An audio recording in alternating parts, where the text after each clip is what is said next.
Muito bem, bem-vindos ao canal Refúgio Teológico.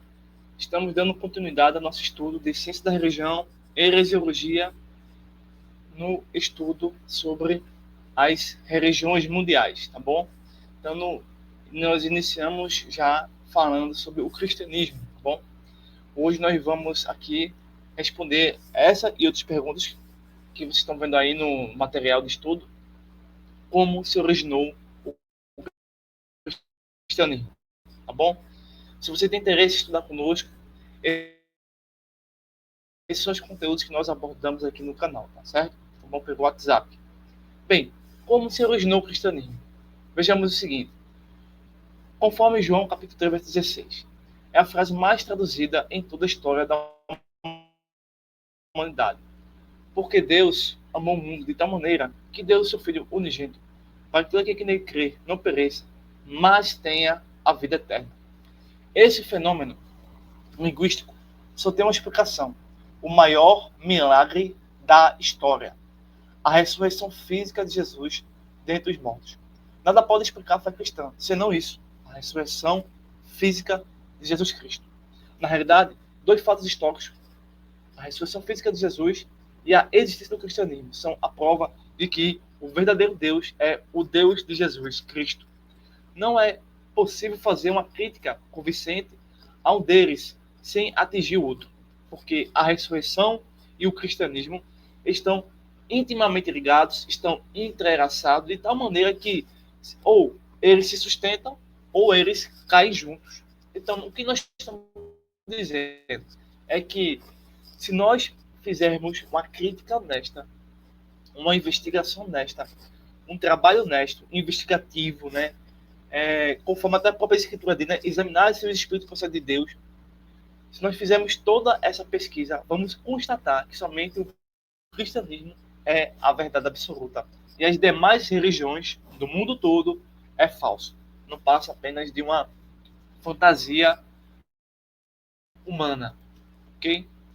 Bem, a ressurreição de Jesus é o maior fato de todos os tempos. Não há nenhuma outra explicação para a fé dos discípulos na ressurreição de Cristo, senão o fato de que ela ter realmente acontecido. Por sua própria natureza, se não tivesse acontecido, todo mundo saberia. Por exemplo, você conseguiria convencer milhares de pessoas nos dias de hoje de que o presidente John F. Kennedy ressuscitou dos mortos? Não seria possível. Ou seja,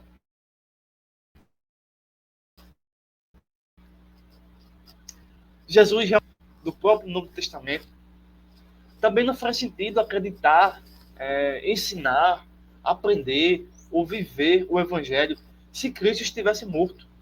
Não faria nenhum sentido eu me acordar de manhã, pedir perdão pelos meus pecados, fazer um canal no YouTube, escrever livros, divulgar o Evangelho, se Jesus não ressuscitou. Não seria motivo nenhum para mim. Não faria sentido nenhum acreditar em alguém que está morto e não venceu a morte. Mas, diferente de tudo o que já ouvimos, de tudo que já podemos conhecer, Jesus ressuscitou dos mortos. Isso faz o maior sentido para nós. Ele ressuscitar dos mortos significa que somente ele é a verdade absoluta. O resto é conversa fiada. Ok? Então é por isso que o autor aqui está dizendo, imagina o seguinte, você ia conseguir convencer as pessoas de hoje em dia, ou daqui a 100 anos, 200 anos, que J.F. Kennedy ressuscitou dos mortos? Não seria possível de forma nenhuma, a menos que isso tivesse realmente acontecido na época, né? De fato, 2000 anos de teorias contrárias e tentativas de encontrar explicações que evitem as implicações só conseguiriam confirmar a ressurreição de Cristo. O fato é que Jesus ressuscitou dos mortos no mesmo corpo. Como sabemos disso? Como nós podemos acreditar nisso? Se a gente não estamos no passado, né? Como a gente pode acreditar nisso? Bem, vejamos o seguinte: o Novo Testamento. O Novo Testamento possui 27 livros, certo? E baseiam diretamente na ressurreição de Cristo. Se baseiam no nascimento, na sua crucificação e no ápice da concentração final. a ressurreição. E também, por que não dizer, no seu retorno. Mas o tema aqui realmente é mais a ressurreição, tá bom? Como eles poderiam ter sido escritos se a ressurreição não fosse algo comprovado? Ou seja, não faz sentido nenhum ter o trabalho de escrever 27 livros, ter o trabalho de copiar várias vezes, de guardar esses livros, se Jesus não ressuscitou. Não faz sentido nenhum. Escrever uma mentira para enganar o povo e morrer por essa mentira, né? Basicamente isso é isso que a gente está podendo aqui entender. Então, em 2000 anos, apesar de todo o esforço e erudição de falsos cientistas, dos falsos céticos e até mesmo de falsas organizações religiosas, ninguém jamais conseguiu refutar, né, provar que aqueles escritos, que é o Novo Testamento, os 27 livros do Novo Testamento, seriam fraude ou possuíam erros. Mesmo os teólogos liberais, mesmo essa turma de hoje em dia, não consegue provar nenhum erro dos escritos, nem no Antigo, nem no Novo, e muito menos provar que os escritos é uma fraude. Tá? Até porque o que a gente percebe é que não faz sentido eu escrever, eu fazer um canal no YouTube dizendo que Jesus morreu e não ressuscitou. Não faz sentido. Faz sentido realmente o fato de Jesus ter ressuscitado. Aí sim, fazer um canal, escrever livros, anunciar o evangelho, enfim, entendeu? É mais ou menos por aí. Então, mesmo aqueles que não acreditam, não é, na ressurreição, nenhum deles pode mostrar fraude ou erro dos manuscritos, né, do documento do Novo Testamento. De forma nenhuma. Tá? De forma nenhuma. É possível mostrar fraudes e erros em outras religiões, em outras nas seitas, por exemplo, no catolicismo. Se você fizer um exame do catolicismo, tudo que o catolicismo fala é fraude. Por exemplo, orações para os santos é fraude, porque todos eles morreram. Não faz sentido. Você pode ter uma fé, assim, uma crença, uma devoção, uma adoração a barro, a pedra e a gesso. Aí o problema é seu. Mas é uma fraude. Orações a Ave Maria, orações a São Pedro, oração a Santo Expedito, essas rezas, na verdade, é erro e uma fraude. Aí sim, beleza. Isso é anátema, isso é uma maldição. Mas, no que diz respeito aos escritos do Novo Testamento, a fé reformada, a teologia reformada, aí sim, não existe fraude, não existe erro. Tudo bem? Se você fizer essas distinções importantes, né? Porque muitas pessoas partem assim, baseado na religião católica, aí refuta o cristianismo. Não. O cristianismo não é catolicismo. O cristianismo não é espiritismo. O cristianismo não é testemunho de Jeová. O cristianismo não é seitas neopentecostais, certo? Bem, é um pouco difícil para alguns, mas é por aí que a gente está caminhando. Assim sendo, não há nenhum tipo de razão lógica para duvidar daquilo que está escrito no Novo Testamento, ou o que o Novo Testamento afirma. Mas existe toda a razão lógica para duvidar do que as religiões, que não é cristianismo,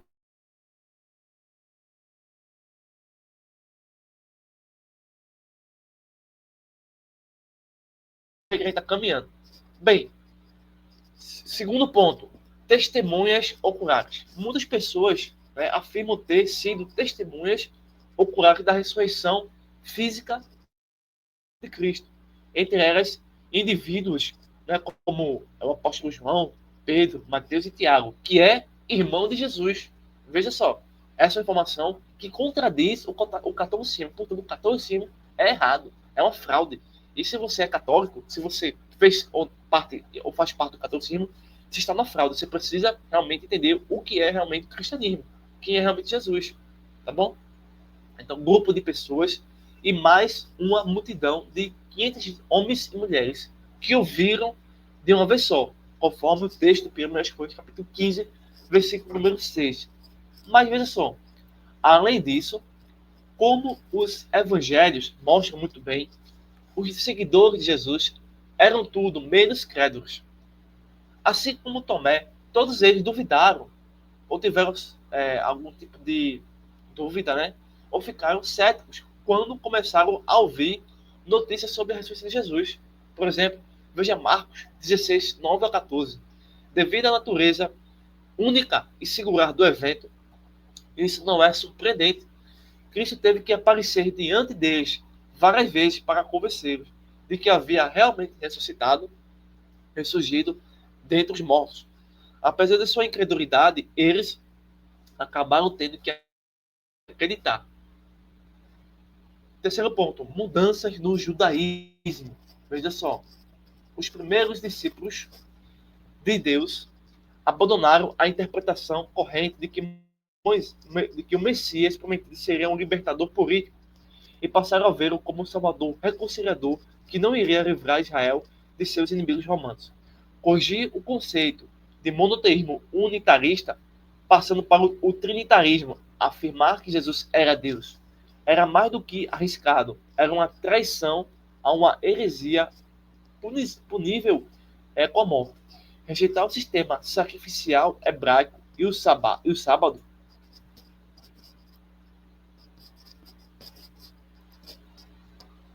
que os cristãos transferiram para o domingo ainda era pior.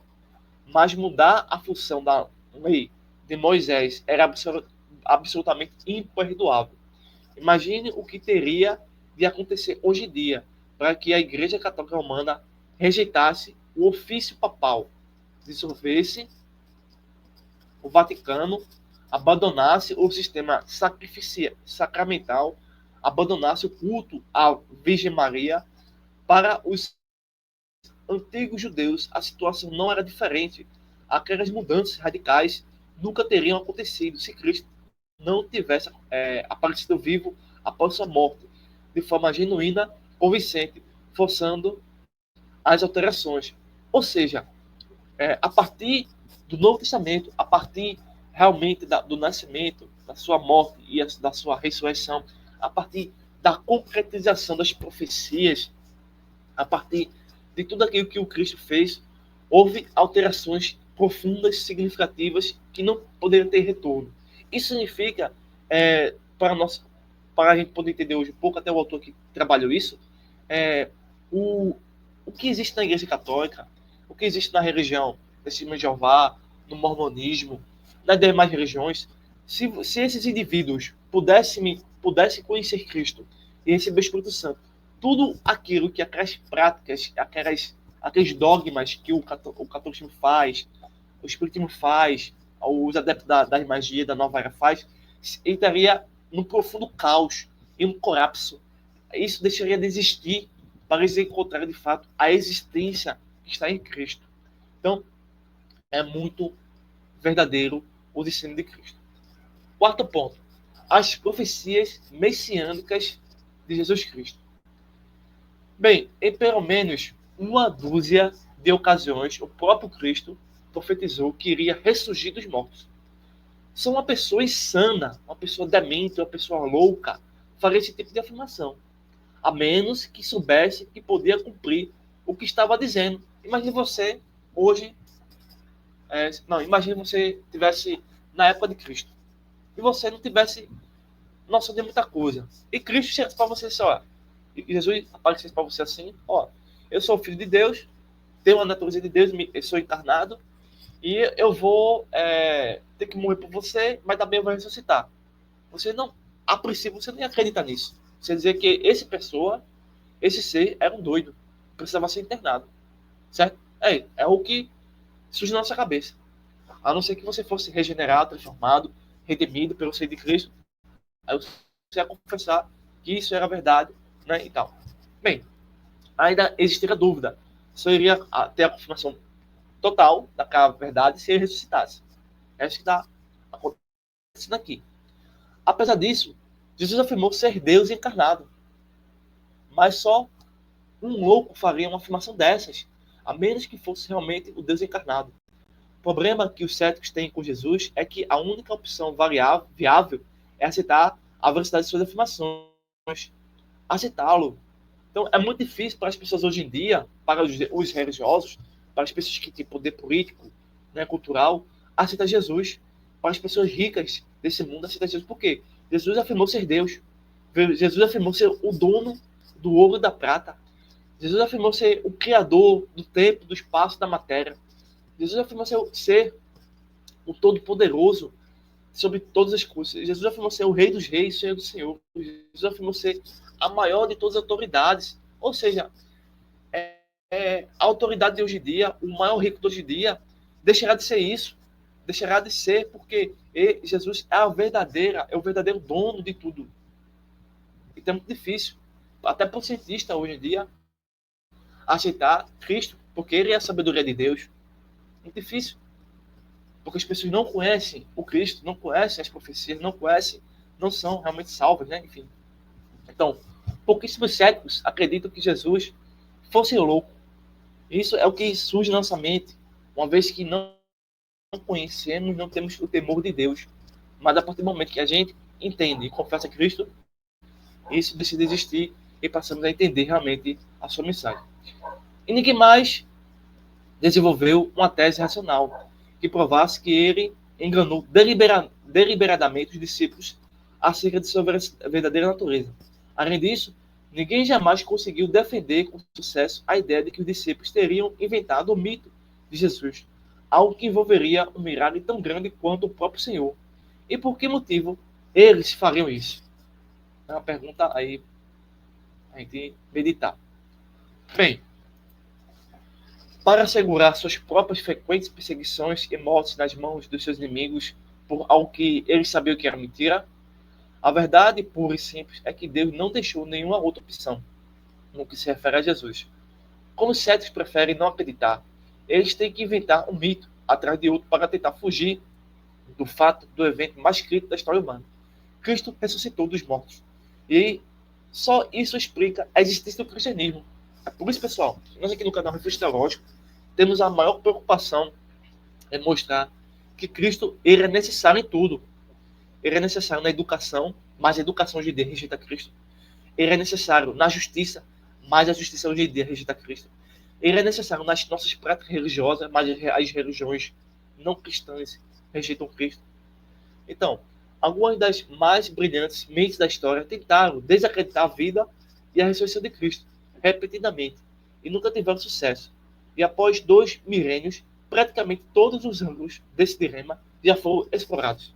É por isso que há uma outra escolha, não há nenhuma outra escolha além do cristianismo.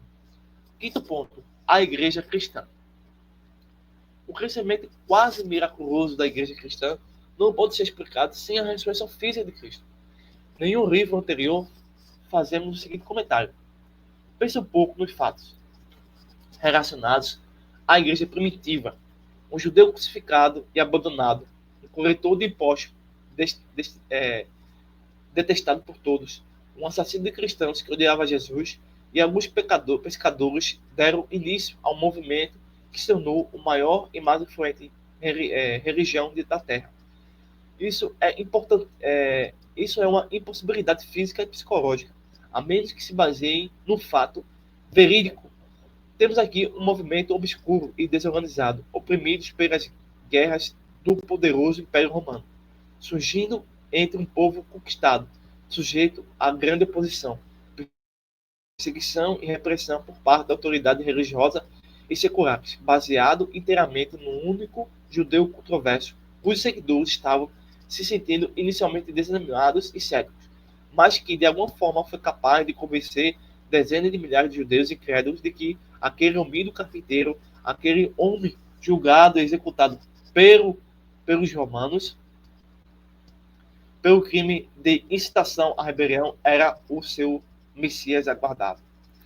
Apesar dos boatos escandalosos a respeito do seu nascimento, das alegações de insanidade, das acusações de possessão demoníaca e assim por diante, todos promovidos pelas principais autoridades religiosas da época, dezenas de milhares de judeus foram convencidos imediatamente de que aquele indivíduo era de fato o próprio Deus.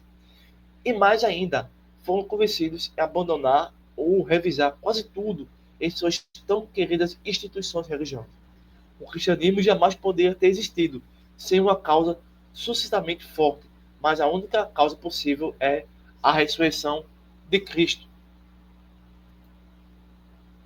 Então, nós terminamos aqui nosso comentário desse segundo momento sobre os fatos sobre as religiões mundiais. No próximo vídeo, nós iremos abordar, comentar e explicar a respeito sobre esse tema e demais temas, onde vamos começar falando sobre o milagre dos 2000 anos de existência. Então, eu aguardo você no próximo vídeo. Se você gostou do nosso material, do nosso conteúdo, das informações do nosso canal, quiser nos ajudar, entre em contato conosco pelo telefone, compartilhando o vídeo, deixando seu like, deixando aí o seu comentário sobre essas informações. O que você achou desse argumento, né? O que você achou do cristianismo, tá bom? Esperamos que a mão de Deus alcance você e edifique sempre, hoje, para agora, do Pai, do Filho e do Espírito Santo, tá bom? Forte abraço a todos, bons estudos e até breve.